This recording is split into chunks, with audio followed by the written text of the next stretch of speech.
afternoon. I had to check my watch real quick. Not evening, not morning. Good afternoon. Can you guys hear me okay? The audio work? Great. I'm Greg Gassar. I'm proud to represent the heart of Texas in Congress and be chair of the Congressional Progressive Caucus. Today marks 100 days since Donald Trump took the oath of office surrounded by the richest men on earth. The most important story of Trump's 100 days is crystal clear. Trump, Musk, and the billionaire class are using the government to rip off working people every single day for 100 days.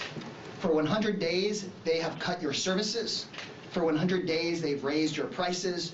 For 100 days, they have fired veterans and stolen their salaries. For 100 days, Trump, Musk, and the billionaire class have gotten richer off of you while our country has gotten screwed.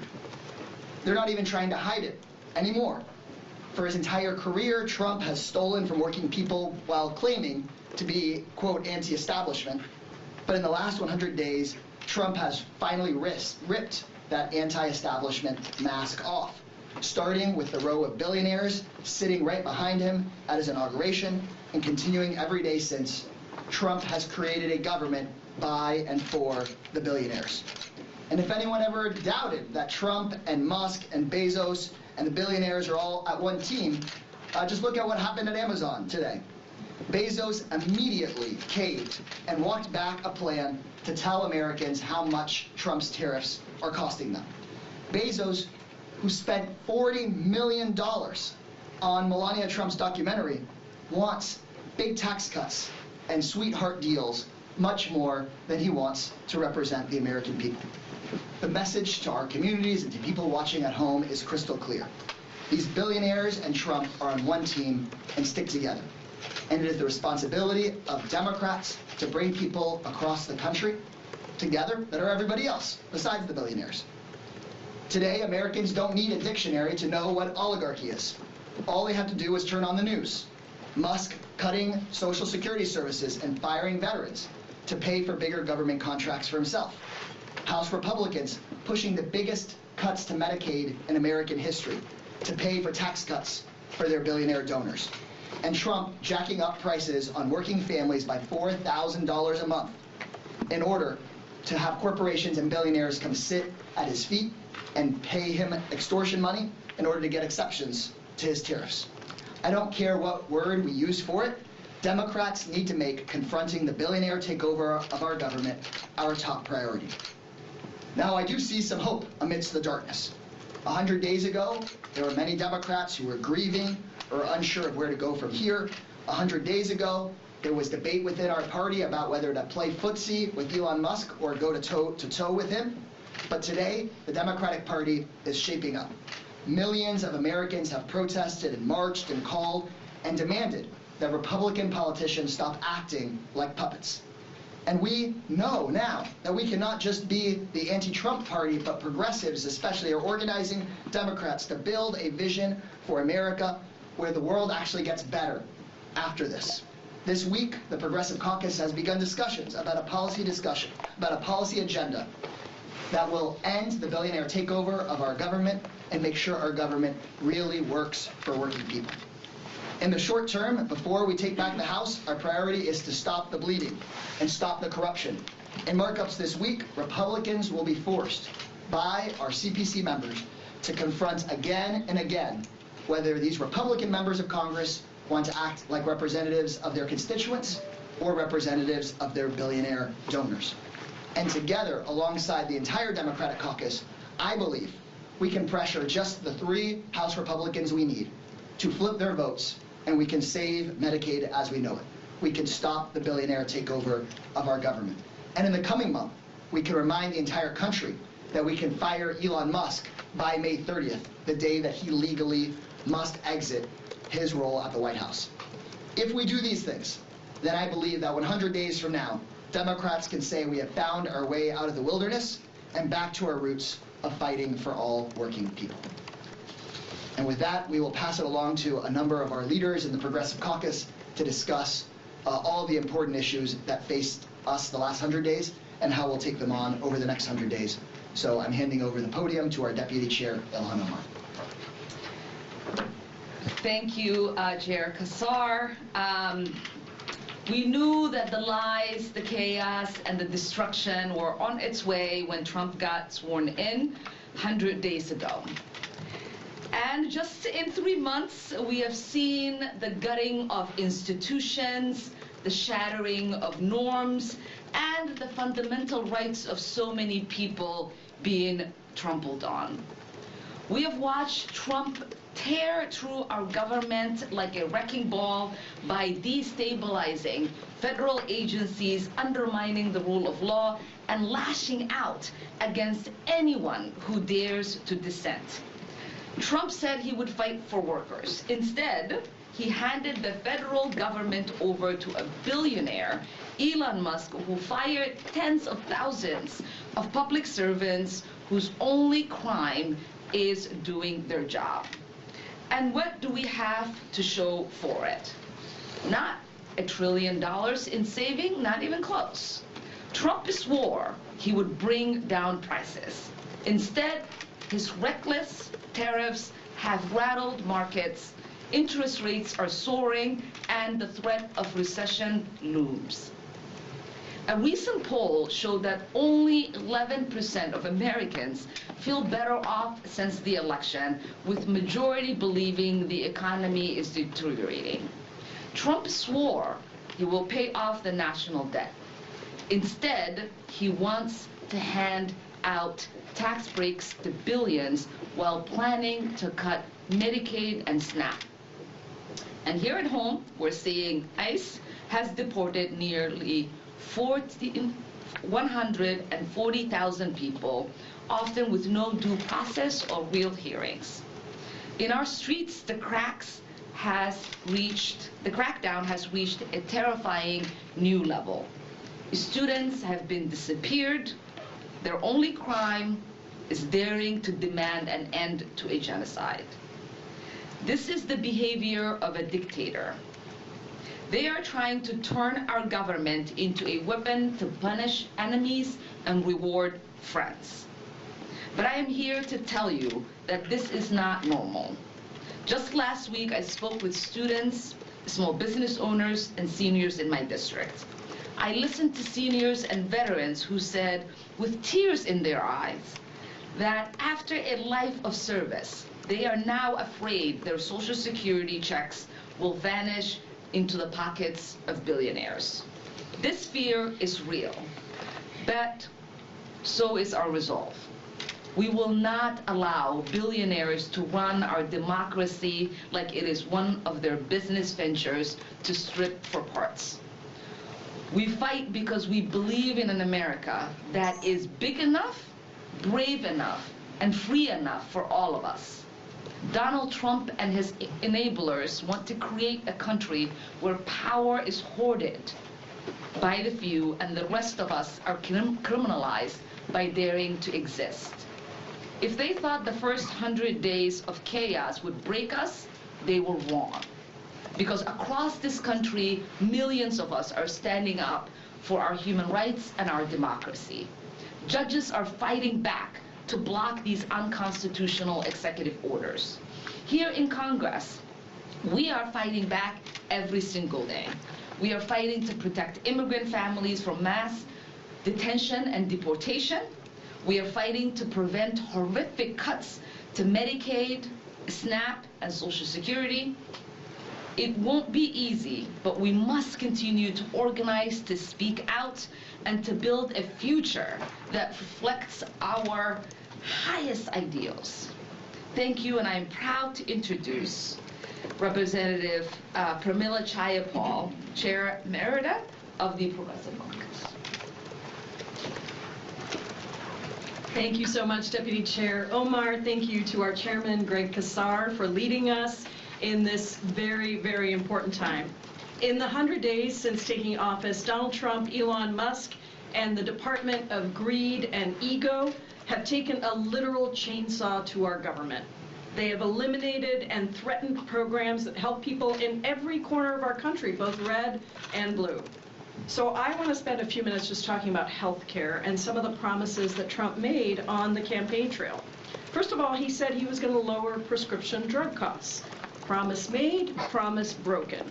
He said he would make IVF free. Remember that? Even as his Republican cronies in Congress took aim at it.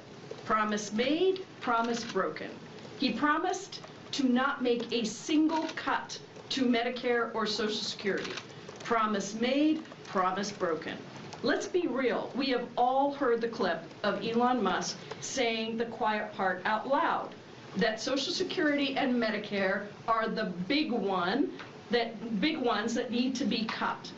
I know, and you know, that these are not entitlement programs the way that Musk talks about them. They are earned benefit programs. They're programs that people have paid into their entire lives so that they would have some security when they retire. No unelected billionaire should be able to just slash those benefits. And the budget that the Republicans are marking up this week in committees would cut a minimum of $880 billion from Medicaid. This is not a red state, blue state issue. Medicaid pays for health care for 38 million kids. That includes more than 3 million in Texas. It pays for 64% of childbirths in Louisiana, Speaker Mike Johnson's home state. This is an all-out assault on our workers, on our federal safety net. It is promises made, promises broken by an administration that cares more about big pharma CEOs than families that rely on Medicaid, cares more about insurance shareholders than seniors who are getting ripped off. An administration that cares more about keeping their billionaire buddies happy rather than lowering the costs of literally anything that Americans need. It is all promises made and promises broken. So now, 100 days in, we know exactly how Trump will conduct this presidency. And it is important that we both fight back and fight forward, that we have a positive, proactive agenda that we continue to fight for. And just today, we introduced the Medicare for All bill with Senator Sanders, Debbie Dingell, and over 100 of our House colleagues to say that universal health care is what we all need in the richest country in the world. And ultimately, we need to come together to stand up and to show that our collective power is stronger than their hate and that we will always fight for the American people. Thank you all, and now it is an honor to introduce Representative Jimmy Gomez from California.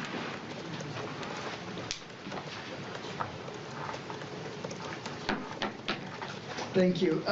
It is quite impressive what Donald Trump has pulled off in 100 days.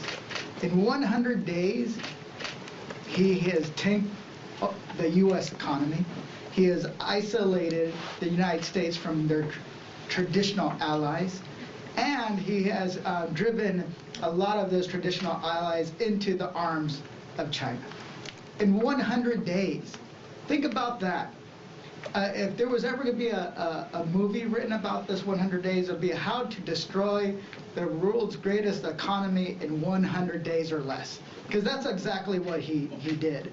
And this has all been because Donald Trump promised the golden era of America. He promised he would lower prices on day one. He made promise after promise after promise. But once the billionaire establishment has taken root, they have, here in D.C., they have been trying to accomplish one thing: how to give tax breaks to the billionaires and the largest corporations in this country, and everything else be damned.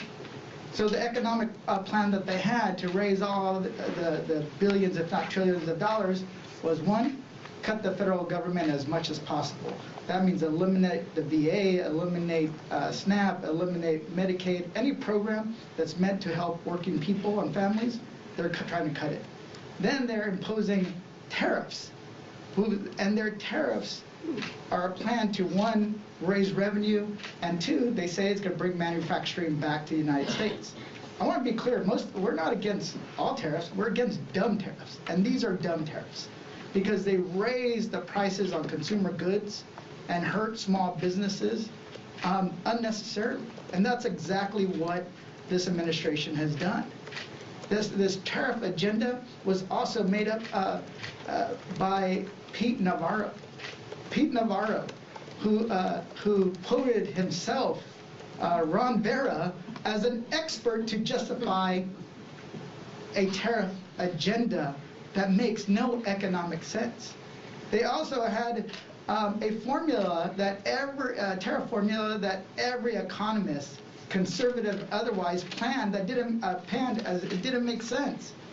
So they were banking their whole economic agenda on a tariff proposal that hurts working families. We've seen prices increase. We've seen containers at the shipping ports get stalled or canceled altogether. So what you're seeing is just a complete devastation when it comes to the American economy. And if you really want to kind of dig deeper, ask a working man and woman. I'm the chair of the Dad's Caucus, but I also have a toddler who's 2 years and 7 months. My son, all he's doing is growing, like other parents. Well, where do our shoes come from?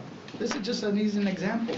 99% of all shoes purchased in the United States are made outside the United States. A child between the age of 1 and 5 will go through anywhere through 15 to 30 pairs of shoes. And that's going to cost the family anywhere, it's going to go from $300 to $800 in expenses, just on shoes. But then you take into the fact that a stroller, a car seat, baby wipes, toys, all of it, comes from outside the country. So this is a tax on working people and making life a lot harder to get by. Food, produce, 40% of our produce comes from outside this country. So just go on and on and on. And the American family is struggling and carrying the burden of an economic strategy that doesn't make sense. It's not going to bring any jobs home, and it's actually going to make things more expensive. Additionally, it's going to cause small businesses to shut down. When people start tightening their belts, that means they're spending less. A small business owner has 2 choices: either raise the prices or cut back, or cut back a little bit, cut back on hours, cut back on certain products, and go from there. And it's this downward spiral over and over and over again. So what do we have? A situation? We have economists warning that we're going to have a recession. Anywhere from 45 to 60% chance of having a recession in the next year. In the next year. So this is going to hurt people. Additionally, I was on a plane just coming back from D.C. going to L.A. with a person that works for a Unite here in Vegas. And he told me that they're already cutting workers in Las Vegas. Why? Because less people are spending. The people, 40% of the foreign travel to Vegas are Canadians, and they're not coming to Vegas. So this is an economic ripple effect that is not going to bring people, help lift people. It's actually hurting them. And this is what 100 days of a second Trump administration looks like. And it's all to give those billionaires and the largest corporations tax cuts. That's all it's about. And people are going to suffer more and more and more. So we're going to fight. We're going to continue fighting back. And it was the Progressive Caucus that has been leading it. One, we're going to show up and fight. We're going to fight them in the committees. We're going to fight them in the courts. We're going to fight them in the streets. And then we're going to also stall the Republican agenda in Congress by any means necessary. And in the end, the math is the math. They have more votes than we do. But if we show up and fight, we get people motivated and organize. And that's the last step. Organize, organize, organize. Get people to make sure that they're talking to people that don't listen to our news podcasts, watch our cable shows, or read our newspapers. Because those are the people that we need to win over. And when we do, that's when they're going to start putting pressure on the David Valadayos and the Young Kims and the Juan Sismanis. Those are how we actually bring them and hopefully limit the devastation of this administration. I wouldn't hold my breath, but we're going to keep doing that. And if not, the American people are going to hold them to account. With that, I yield back, Mr. Chairman. I'm Lloyd Doggett from Texas.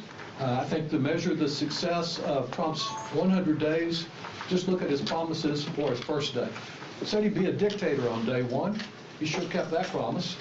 But he also promised, quote, starting on day one, we will end inflation and make America affordable again. He promised, starting the day I take the oath of office, I will rapidly drive prices down. Well, the chickens weren't listening because the price of eggs is up 26% since January at $6.23 a dozen.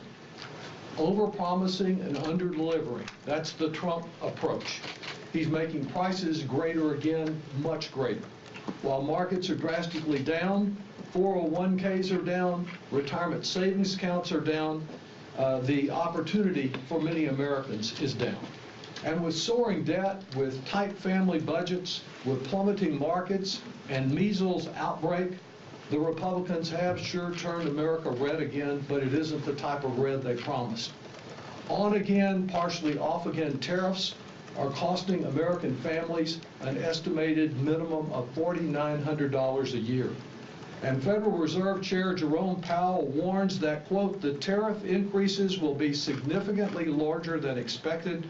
The same is likely true of the economic effects, higher inflation and slower growth.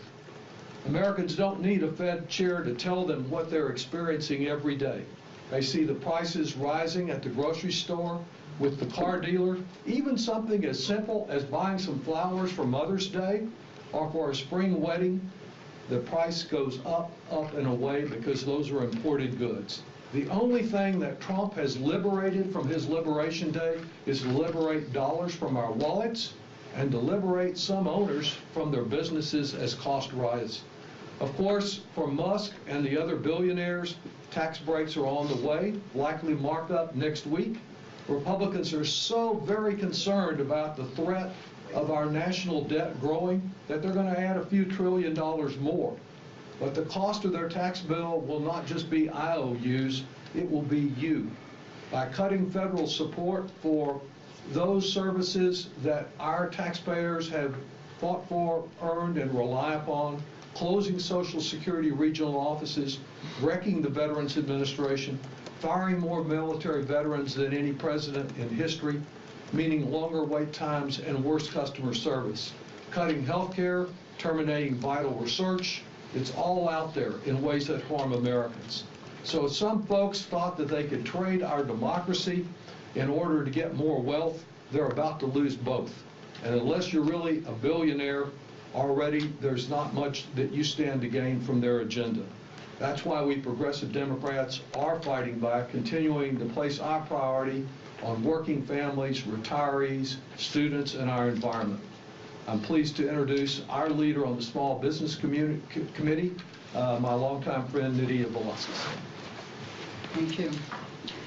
The first 100 days of Donald Trump's second term can only be described as an assault on our immigration system and on the Constitution itself. Foreign students here legally have been picked off the street simply for speaking out against U.S. foreign policy. Mixed status families have been torn apart overnight, and people have been sent to foreign prisons without even a chance to defend themselves. Over the weekend, we learned that even U.S. citizen children, including one battling cancer, have been deported. Let that sink in. U.S. citizen children sick with cancer deported to foreign countries. How can we claim to stand for human rights or be a beacon of hope around the world when this is how we treat our most vulnerable Americans?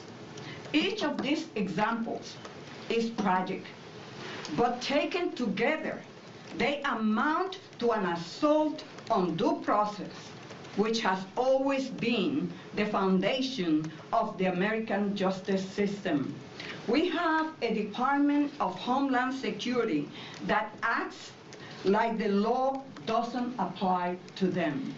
We have a president who floats the idea of sending American citizens to rot in a Salvadorian prison. And we have an administration that seems to take pride in tearing up the basic rights that are supposed to protect all of us. We're not going to stand by and watch this happen. In 100 days, the Trump administration has launched an all-out assault on due process, and they are only getting bolder. That is why we have to speak out. Because if we don't push back now, it won't stop with immigrants. No one's rights in this country will be safe. Who will be next? A reporter for doing his or her job about reporting about some assault or sharing an opinion on foreign policy? Who is next? We got to stop this by organizing and mobilizing. Thank you.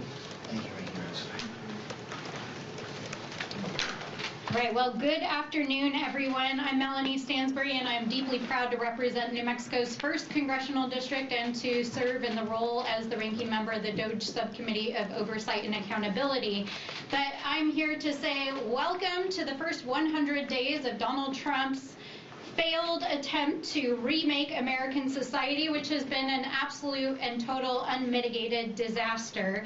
And I'll build on what was said just a moment ago. Not only was this how to destroy the world's greatest economy in 100 days, I will say it was how to destroy the world's greatest democracy, its economy, and its world standing in 100 days, because that is exactly what Donald Trump has done over the last 3.5 months. Now, let's make something very clear. Donald Trump, Elon Musk, Doge, these billionaires who are serving in the cabinet around him are not here to make American life better. They are here to steal from us. They are here to remake American society in their image, and they are here to take over our government and dismantle it from within. Over the last 100 days, they have literally fired tens of thousands of Americans. They have signed hundreds of executive orders and taken hundreds of executive actions, resulting in mass firings, dismantling of agencies, data mining of your sensitive data, hurting real Americans, teachers, firefighters, veterans, and all along the way, they've been self-dealing, giving themselves contracts, Elon Musk taking off with literally billions of dollars in his pocket in new contracts. Now, is it any question that any of this is historically unpopular with the American people? In fact, the polling as of this week shows that almost 2/3 of Americans believe that they are doing a terrible job, whether that's Elon Musk or Doge or what Donald Trump is doing with the economy and his tariffs and immigration. The American people are speaking loud and clear. They do not want what Donald Trump is serving. So, I am here to join the American people in saying enough is enough, enough with the lies, enough with the secrecy, enough with the grift, fraud, waste, and abuse. Hands off our Social Security, hands off our veterans, hands off our communities, hands off our Medicaid, hands off the vital housing and food assistance programs that our communities depend on, and hands off our environment. We will not stand for this. As progressives, as the Progressive Caucus, we call on the American people to join us, to continue to speak up, speak out, keep marching, keep showing up, keep calling Republican offices, keep organizing, because we will take back our democracy, because we will make sure that our colleagues across the aisle stand up and are held accountable, and we will take back this House in the midterms and restore the sanity and democracy of this country. I yield. so much. Amen. Thank you, Ranking Member. We're about to open it up to your questions, but I think what you heard from everyone in summary is, for the folks watching at home, your costs in these first 100 days of the Trump administration went up. and these guys got a sweet government contract. You might have lost your job. These guys got a cabinet position or a private dinner. And I think in these 100 days, the Progressive Caucus is organizing our members and folks across the country to make our party the pro-working people party and the party that's against these sorts of guys and what they're doing to folks. Looking forward to taking your questions. Go ahead. Have you had any... And if y'all can say your name and your outlet even when I know many of you, it's helpful. Arthur Jones, the second ABC News. Have you had any luck with reaching across the aisle to some of those moderate Republicans and helping push back against the Republican agenda? Yeah, I would love to hear from folks. My couple of quick sentences on this, though, is I hear often from Republican quote-unquote moderates that they're concerned about what's going on when they're moderate elected officials, but they don't vote against these cuts to Medicaid. They're not voting against the billionaire tax cuts. They just cave, just like Jeff Bezos caved, to just being part of the Trump-Musk organization. And so I think Republican voters, when they hear about what Republican members of Congress are doing, are outraged. That's why I've done town halls in 3 different Republican districts, as have many of the other Progressive Caucus members. And in all 3 of those town halls in Republican districts, I've heard from conservatives and progressive constituents alike that they're opposed to robbing from our health care to give Zuckerberg and Bezos and Musk a tax break.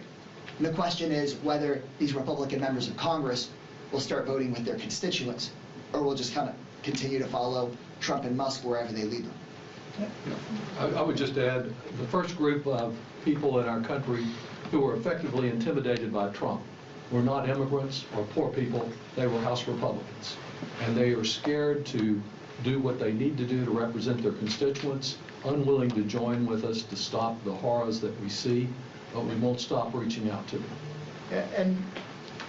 And I've had conversations, being on Ways and Means, with some of the moderates on the committee, and I said before the tariffs, I said this is going to devastate the economy. The stock market is going to crash.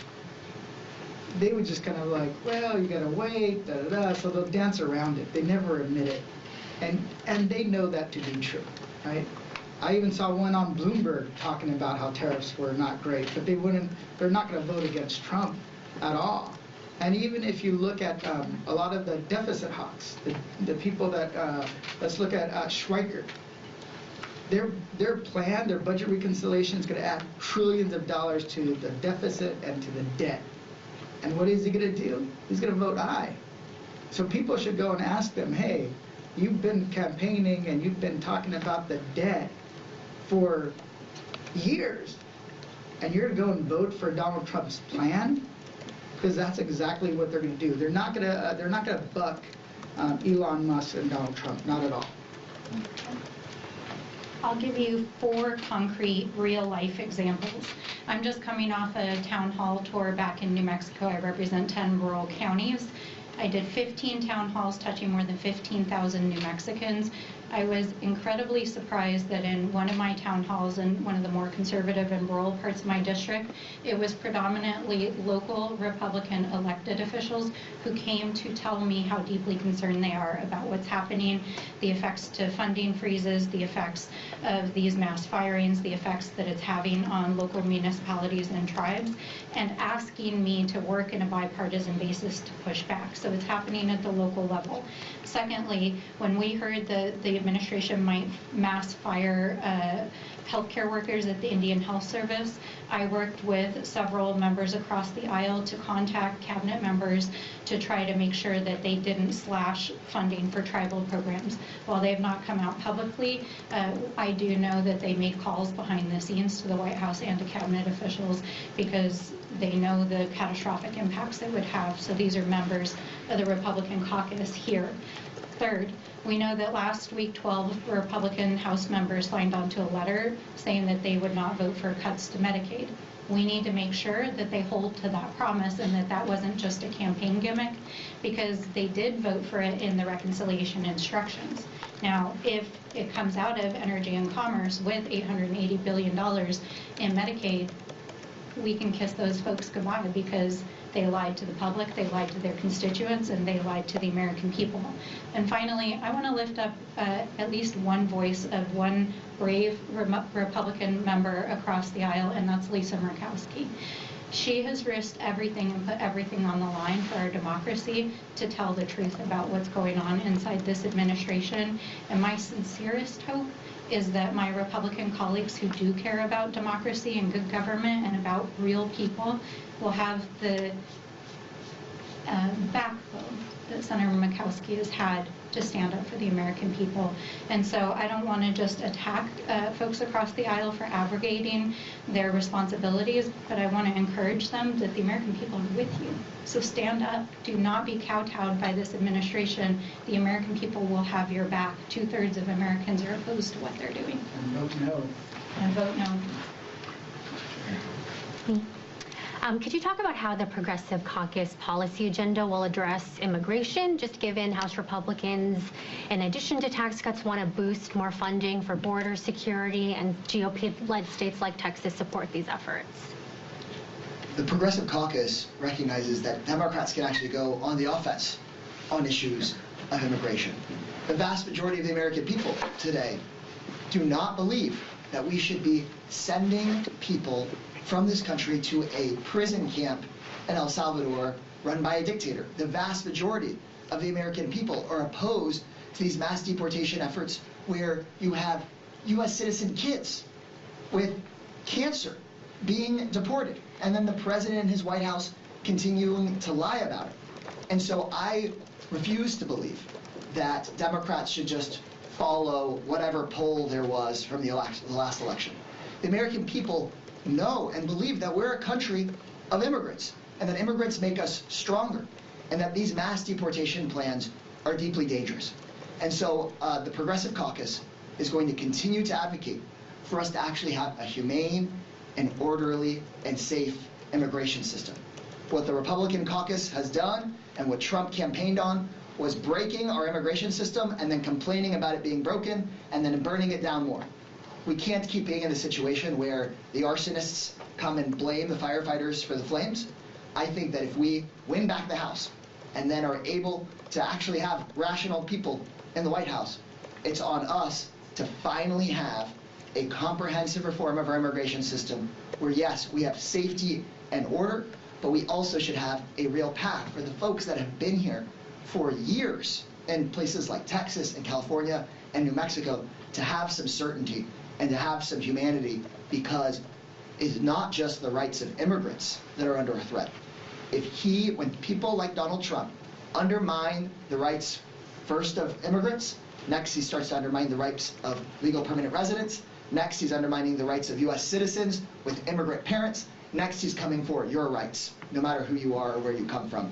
And I think that needs to be the message on offense from the Progressive Caucus. Can I add one thing? I want to also add that I want to call BS on the immigration deployment that Donald Trump is doing, because as a representative from a border state, I can tell you that our governor and our elected officials actually asked the Trump administration for support with the real issues that our state is dealing with the border, and that is namely fentanyl and the illicit trafficking of drugs and human trafficking that is, of course, dangerous to all individuals. And not only did he not send a single Border Patrol agent to come help with that, or dollar or piece of technology, he instead asked our governor to use our National Guard resources to support his mass deportations.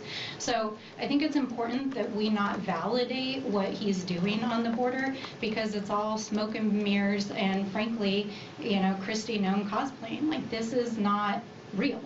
They're not actually addressing the fundamental issues, and I believe that is why the American people are saying we reject how you're handling immigration, because not only is it violating due process and the normal process by which asylum and other cases get processed and fears it's creating for American citizens, they're not dealing with the actual real problems like drug and human trafficking on the border. So it's a lot of bullshit. Last question. Nick with Politico. In light of all that has been discussed here, if you guys take the House back next year, should President Trump be impeached?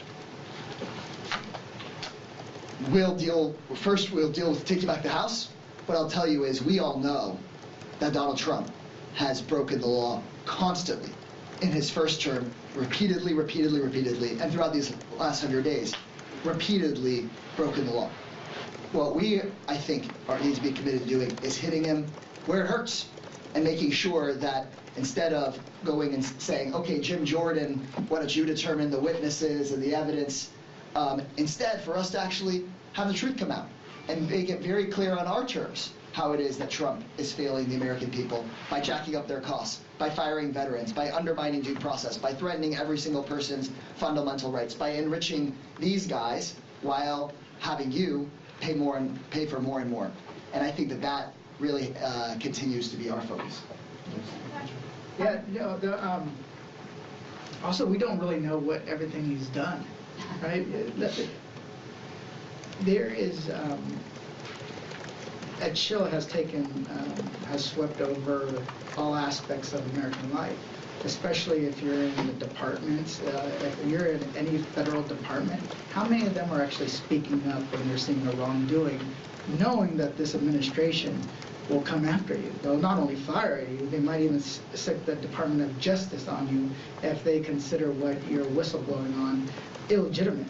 Right? So we really don't know the legality of some of the things that they've done because people haven't necessarily stepped forward. And when we take back the House, I'm predicting we're going to see a flood of whistleblowers coming forward, coming to the House and saying, this is what happened, this is what they did, this is how they stole from the American people, that we're going to be inundated. And we will have to make a determination of what course of action we take at that moment. But one of the things I want to stress is nobody should, no egg joke, no pun intended, but people shouldn't count their chickens before they're hatched. We still need to mobilize, energize, and educate the public to win them on our side. There's no guarantee we're going to win the House back. And if people are already thinking that, then we've already lost. So people should be sober and talk to people where they're at and on the issues that they are dealing with, the pain they are dealing with. Because if you miss that, if you don't focus on that, then they're going to say, see, Democrats don't have the priorities of the American people. They're always trying to do what's best for them, not for us. Can I add a couple of data points? I'm just going to add a couple of data points. One, why do we think Donald Trump is preparing to be impeached? His own team, it was announced, is preparing for him to be impeached. Clearly, they know what they've been up to, and I think it's important to recognize that there are over 170 federal court cases currently in the federal court system. There are, as of today, 90 injunctions and restraining orders against the Trump administration for breaking the law. Will he ultimately be brought before Congress to answer and go through a due process where he is held accountable before the American people? I think it's very likely. I'm not afraid to say that. But we do believe in due process, and so we will see who comes forward, what allegations come forward, and if he's broken this many laws in 100 days, who knows what he's going to do over the next 100. Sure, when we have subpoena power, I think it'll be time for us to not just play t-ball while they're playing hardball. I think we are out of time because somebody else is about to take over the room, but I know that some of you all have questions left, so maybe we can catch each other after this. Thanks as always for coming and asking us questions. Thank you.